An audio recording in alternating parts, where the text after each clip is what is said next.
പ്രിയപ്പെട്ട സഹോദരങ്ങളെ, നിങ്ങൾ ഇത് കേട്ടുകൊണ്ടിരിക്കുമ്പോൾ നമ്മുടെ പ്രാർത്ഥന ഉയരണം. പരിശുദ്ധ അമ്മയിലൂടെ സ്വർഗത്തിലേക്ക് ഈ പ്രാർത്ഥന ഉയരണം.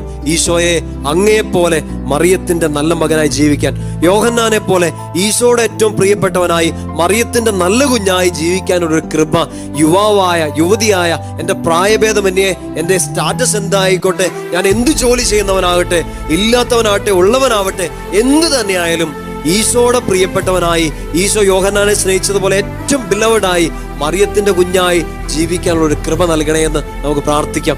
പ്രിയപ്പെട്ട സഹോദരങ്ങളെ, അതിനുള്ളൊരു വലിയ കൃപയിലേക്ക് പരിശുദ്ധ മറിയം നമ്മളെ ഓരോരുത്തരെയും വഴി നടത്തട്ടെ. അമ്മയുടെ കൈ മുറുകെ പിടിച്ചാൽ അമ്മ നമ്മളെ പൊതിഞ്ഞു പിടിച്ച് മുമ്പോട്ട് നയിച്ചോളും. നമ്മൾ യോഹന്നാനെ കുറിച്ച് ഒത്തിരി അധികം കേട്ടിട്ടുള്ള, യോഹന്നാൻ തന്നെ പറയുന്ന ഒരു സംബോധനയാണ് ഈശോ ഒത്തിരി അധികം സ്നേഹിച്ച ഒരാളെന്ന്. അങ്ങനെ ഒരു വിളി മറിയം നിങ്ങളെ നോക്കി, എന്നെ നോക്കി വിളിക്കാൻ ഇടയാവട്ടെ.